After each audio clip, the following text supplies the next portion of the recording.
Hello everyone, good morning सबैजनालाई। र आज चाहिँ म बिहान बिहान बजार जानु लागेको। घरमा स्कुटी स्टार्ट गऱ्यो भने त नानी उठिहाल्छ र बुढाले चाहिँ टाढै लगेर स्कुटी स्टार्ट गर्नु हुँदैछ। र अहिले चाहिँ हामी बजार हिँडेको बिहान बिहानै। हेर्नुहोस्, बजारबाट आएको पछि चाहिँ मैले चाय बनाएर दिएँ बुढालाई। बुढा चाहिँ भने भगवानको गाना सुन्दै बाहिरतिर थिए।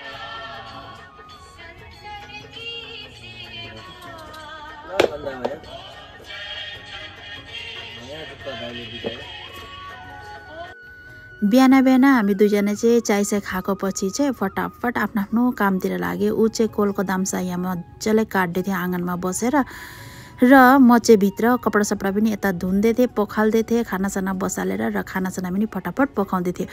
बुढाले चाहिँ भन्दै थियो कोलको दाम्सा काटेको पछि चाहिँ हामी दुईजना फटाफट खानासाना खाएर जानुपर्छ जङ्गलतिर, एक डोको कोचु ल्याउनुपर्छ, त्यसपछि मिलाएर पकाइदिनुपर्छ र त्यसपछि त एक हप्ता जस्तोलाई त दानाको टेन्सन नै हुन्न भनेर भन्दै थियो। त्यसपछि हामी चाहिँ फटाफट खानासाना खाएर जङ्गलतिर पनि लाग्यो है साथीहरू।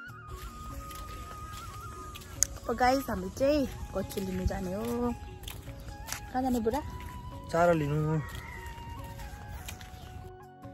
साथीहरू, अहिले चाहिँ कोचु भेट्नु पनि धेरै मुस्किल छ। हाम्रै गाउँको सामने मन्दिरको छेउमा अलिकति त्यसले कोचु थियो र बुढाले चाहिँ त्यही काटकुट गरेर हाल्यो। मैले भने अलिकति के काटिराख्नु, हिँड्न चकमा बस्तीमा एउटा नाला छ, त्यहाँनिर अलिक कोचु छ, दूर पर्छ तर त्यहाँ भेटिन्छ भनेर हामी चाहिँ हिँडेको। नदी त अलिकति बढिरहेको रहेछ र त्यही भएर ब्रिज भएर गयो। हामी चाहिँ आउँदाखेरि चाहिँ भारी हुन्छ, कसरी आउने भन्दै बुढा र म बोल्दै जाँदै थिएँ। र यो ब्रिजको उता चाहिँ हो चकमा बस्ती र हामी चाहिँ चकमा बस्ती पनि पुगेँ र जुन नालामा कोच्चु थियो त्यो जग्गामा पनि पुगेँ। हेर्नु सक्नुहुन्छ, यहाँ चाहिँ सिम साग पनि छ। बुढाले चाहिँ जाने बित्तिकै कोच्चु काटकुट गर्दै थियो, मैले चाहिँ जम्मा गर्दै ढोकातिर खातकुट पार्दै थिएँ र त्यसपछि मैले सिम साग पनि अलिकति टिपेँ। हेर्नु सक्नुहुन्छ, यहाँ चाहिँ धेरै कोच्चु छ। यी सामने भए त कति आइरहेको थिएँ जस्तो लाग्छ। हेर्नुहोस् न, बुढाले चाहिँ धमाधम काट्दै थियो। काटकुट गरेको पछि चाहिँ हामी चाहिँ ढोकामा भराएर घरतिर लागे। आछु साथीहरू, मेरो बुढाले चाहिँ मैले चाहिँ अहिले पानी बर्खा सिजन भएर नदी चाहिँ बढिरहेको छ, त्यही भएर बुढाले चाहिँ तैँले सक्दैन ले म पार गरिदिन्छु भनेर पार गरिदिँदैछ। साह्रै चिप्लो छ साथीहरू। कस्तो लाग्छ बुढा बोकेर ढोको? यो त कति बोके जस्तो पहिला। अब नोकरी पाएर गाह्रो लाग्छ बोक्नु। अनि मैले के भने है योभन्दा धेरै कस्तो बोकेको डको बिहान एक बार बेलुका एक बार त्यहाँबाट आज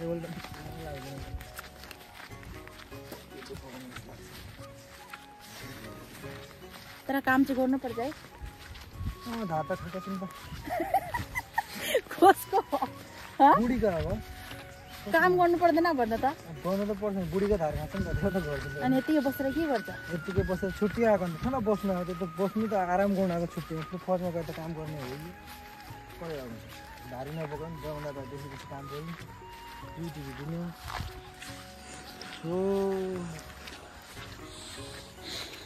भर्ती हुँदा कस्तो लाग्यो त बोकेर त, भारी बोकेर कुदेको। बुढाको बोडी त आज साह्रै देख्दैछ त हौ बुढा। मेरो बोडी छाती। र हामी दुईजना बुढाबुढी चाहिँ गफ लडाउँदै धमाली गर्दै आएको त घर आइपुगेको पनि थाहा पाएन। घर आएको पछि चाहिँ बुढा र म नुहाइधुवाइ गरेँ। नुहाइधुवाइ गरेको पछि बुढा चाहिँ खाना खानु बस्यो उसको गुरुजीसँग फोनमा बोल्दै र म चाहिँ बारीतिर कुखुरा पस्यो भनेर खेदामा जाँदैछु। हेर्नुहोस् है त,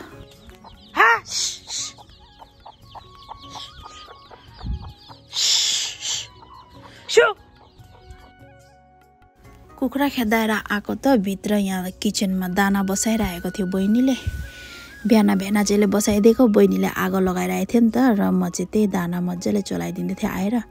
बुढाले चाहिँ कोचु पछि हाल्नु अलिक पाकेपछि भन्दै थियो। म चाहिँ फेरि जे काममा पनि बेसी नै अत्तालिन्छु के, कोचु चाहिँ फटाफट हालिदिन्छु। हालिदिएको पछि चाहिँ पल्टाइदियो भने पाकिहाल्छ नि भनेर अनि म चाहिँ धमाधम आगो लगाएर कोचु चलाउँदै थिएँ। किनभने एक हप्ता यस्तोको लागि त टेन्सनै हुँदैन, किन पानीको सिजन छ त, त्यही भएर पानी परिदियो भने चाहिँ एकदम दानाको टेन्सन लागिरहेको छ। र त्यही भएर यसरी दाना एक भाँडा पकाएर राख्यो भने त 4-5 दिनलाई टेन्सनै हुँदैन, कतै जाँदा पनि पुरा फ्री भइराख्छ है। त्यही भएर म चाहिँ दाना चाहिँ स्टकै पकाएर राख्छु के।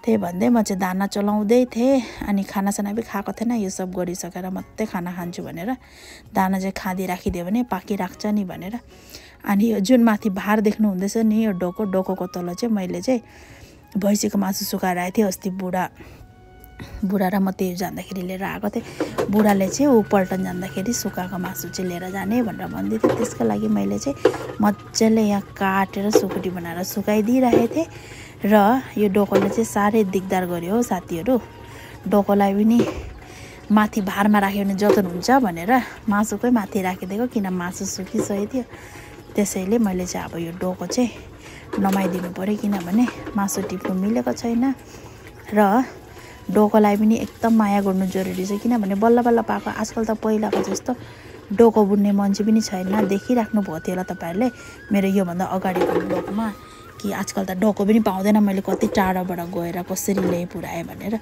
त्यही भएर म चाहिँ डोकोलाई पनि धेरै माया लाग्छ र मासु चाहिँ टिपटाप गरेको पछि चाहिँ म चाहिँ भित्र गएर खाना खानु थालेँ किनभने बुढाहरूले नानीहरूले त अघि खाइसकेको थियो र म चाहिँ खाना खानु थालेँ ल गाइस सब्जीमा चाहिँ के थियो भन्दाखेरि चाना र आलुको सब्जी थियो अनि काँक्राको सलाद बनाएको थियो बहिनीले र टमाटरको चटनी बनाएको थियो र काम गरेपछि त भात पनि रुच्छ है भात पनि मिठो लाग्छ काम गरेपछि त यतिकै दिनभरि बसिराख्यो भने त भात पनि खानु मन लाग्दैन त्यसैले काम पनि गर्नुपर्छ साथीहरू खाना पनि राम्ररी खानुपर्छ है भन्छ नि मान्छे कामले मरिन्न खानुमा मान्छे मर्छ भनेर उहिलेको हाम्रो बाजे बोजूहरूले मामाखेहरूले उखान गर्थे है त्यही भएर अहिले यस्तो सोच्छु नि काम गऱ्यो भने मजाको भोक र निन्द्रा लाग्छ है काम गरेन भने यतिकै अल्छी गर्दै बस्यो भने त न भात रुच्छ न निन्द्रा लाग्छ दिनमा केही काम गऱ्यो भने राति पनि कस्तो मस्त निन्द्रा लाग्छ है मैले चाहिँ आचेल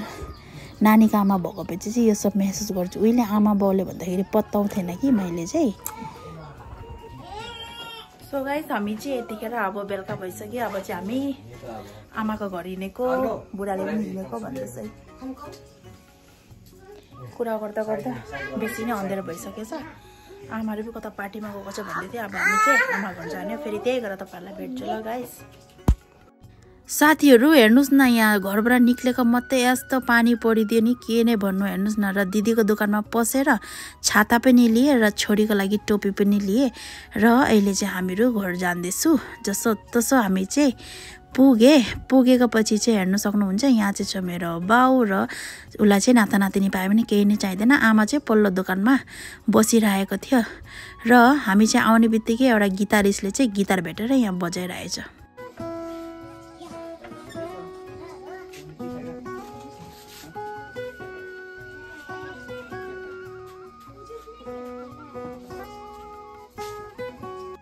र एकछिन बसेको पछि चाहिँ दोकान सुकान बन्द गरेर हामी चाहिँ घरतिर लागे हाई गर्दो बाई भन्दै जाने भन्दा जान्छु नि भन्दा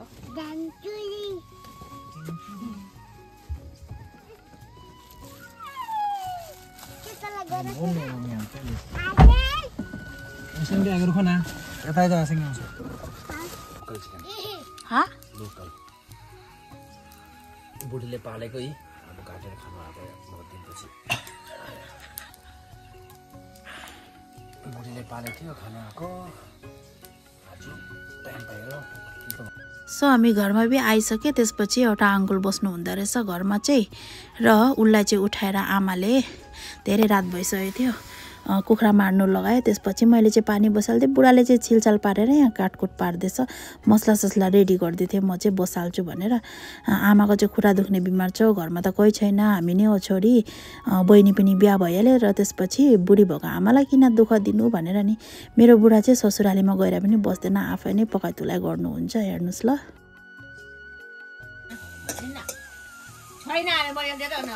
के बनाएको बुढा यो हो हाम्रो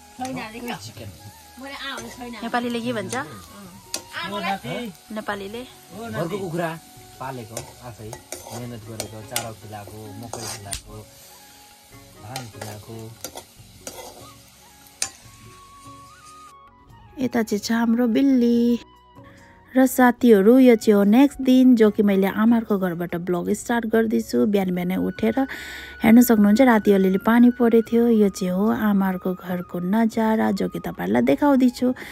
र यो चाहिँ हो ब्याक साइड। र त्यसपछि मैले चाहिँ बिहानै उठेर भाँडासाँडा धुलाएर भात बसालिसकेको थियो र आलुको सब्जी पकाउँदै थिएँ। आमा चाहिँ बिहान उठेर चाय पकाउनु हुँदैछ। आमाको चाहिँ खुट्टा दुख्ने बिमार छ र जडकमडक गर्नु सक्दैन, ठन्डामा बेसी नै दुख्छ। र बुढा चाहिँ यहाँ चौकामा बसेर टमाटर पोल्दै थियो मोबाइल खेल्दै। र नानीहरू चाहिँ यता थियो। छोरा त उठेको थिएन, छोरी त उठेर बसिरहेको थियो। र खानासाना खाएर चाहिँ हामी चाहिँ जानु पर्यो भनेर निक्ले। स्कुटी चाहिँ राति दोकानमै छोडेर आएको थियो किनभने बेसी हिलो छ आमाको घर आउने बाटो। र भाइ चाहिँ आधा जस्तोसम्म आइपुगेको थियो लिनुको। बाई जाऊ।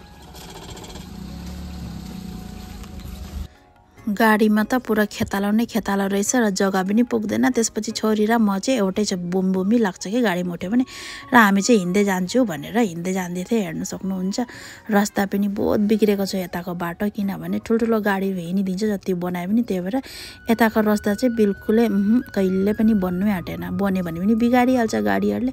र हामी चाहिँ हेर्नु सक्नुहुन्छ यहाँ हिँड्दै जाँदै थिएँ। जाँदा जाँदै हाम्रो फुबाको गाडी आइस डिए र हामी चाहिँ यहाँ डालामा उठेर गयो। हेर्नुहोस् साथीहरू कम्ता हाँसेको होइन। हेर्नुहोस् न यहाँ डालामा उठेर त्यही माथि रास्ता बिग्रेको नभन्नुहोस् न। यहाँ त हाँस्दा बुढा र म त। त्यसपछि हामी चाहिँ दोकान पनि पुग्यो हो। अनि त्यहाँबाट छोरा चाहिँ अघि उसको आसिङसिङ आएर उत्पात गरिरहेको रहेछ। यहाँ चाहिँ छ छोरी, यहाँ चाहिँ छ मेरो बाउ। र त्यसपछि चाहिँ हेर्नु सक्नुहुन्छ यहाँ चाहिँ यतिको घाम लागेछ र आमा चाहिँ गइसकेछ खेती। आमालाई चाहिँ भेट्ने नपर्यो र भाइले चाहिँ आमा र खेतालाहरूलाई पुरानो गयो। खेती पनि टाढै छ। र त्यसपछि बुढाले चाहिँ स्कुटी स्टार्ट गर्दै थियो। मलाई चाहिँ आमाले लोकल चावल दिएको थियो अलिकति खानुको लागि, त्यही म चाहिँ लिँदै थिएँ। र मेरो छोराछोरी चाहिँ उसको आँखालाई भेट्यो भने घरै जानु मान्दैन र म चाहिँ फुस्लाउँदै बोलाउँदै थिएँ। र त्यसपछि हामी चाहिँ घरतिर लागेँ। र आजको ब्लग चाहिँ यहीँसम्म। अब भेट्नु छु तपाईँहरूलाई नेक्स्ट ब्लगमा। By by.